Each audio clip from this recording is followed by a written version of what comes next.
সংবিধান রক্ষার দাবিতে প্রদেশ কংগ্রেসের ঘোষিত সংবিধান বাঁচাও অভিযানের অঙ্গ হিসেবে রাজ্য জুড়ে পালিত হচ্ছে বিক্ষোভ কর্মসূচি। এই পরিপ্রেক্ষিতে আজ উদয়পুর কংগ্রেস ভবনের সামনে থেকে এক বিক্ষোভ র্যালি বের হয়, যা শহরের বিভিন্ন পথ পরিক্রমা করে টাউন হলের সামনে গিয়ে শেষ হয়। র্যালিতে অংশ নেন জেলা কংগ্রেসের শীর্ষ নেতৃত্ব সহ অসংখ্য দলীয় কর্মী সমর্থক। এই মিছিলে উপস্থিত ছিলেন জেলা কংগ্রেসের অন্যতম শীর্ষ নেতা তথা সভাপতি টিটন পাল।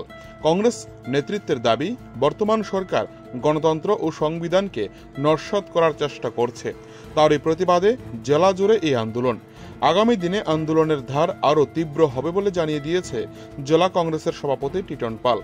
র্যালিকে কেন্দ্র করে কেন্দ্রীয় বাহিনী, ত্রিপুরা পুলিশ ও টিএসআর বাহিনী ব্যাপক পরিমাণে নিরাপত্তার জন্য মোতায়েন করা হয় গোটা মিছিলকে কেন্দ্র করে।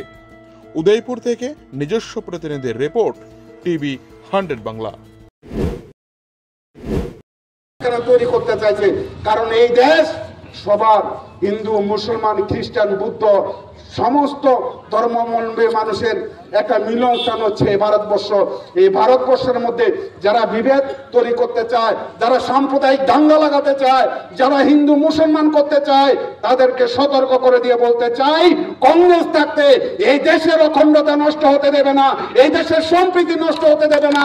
এই দেশের সমস্ত অংশের মানুষ আমরা কাঁধে কাঁধ মিলিয়ে যেভাবে স্বাধীনতা আন্দোলনের এই বলিদান দিয়েছিল এই দেশের, সেখানে স্বাধীনতা সংগ্রামীরা তাদের প্রতি স্মৃতিচারণ করে বলতে চাই, এই দেশের অখণ্ডতা, এই দেশের সংস্কৃতি, এই দেশের সমস্ত কিছু মানুষের মধ্যে যে ঐক্যের বার্তা, সেই বার্তা নিয়ে সেখানে কংগ্রেস এই সংবিধান বাঁচাও সেখানে র্যালি সেখানে শুরু করেছে। সারা দেশের মধ্যে সাধারণ মানুষ, ব্যাপক অংশের মানুষ সেখানে অংশগ্রহণ করছেন।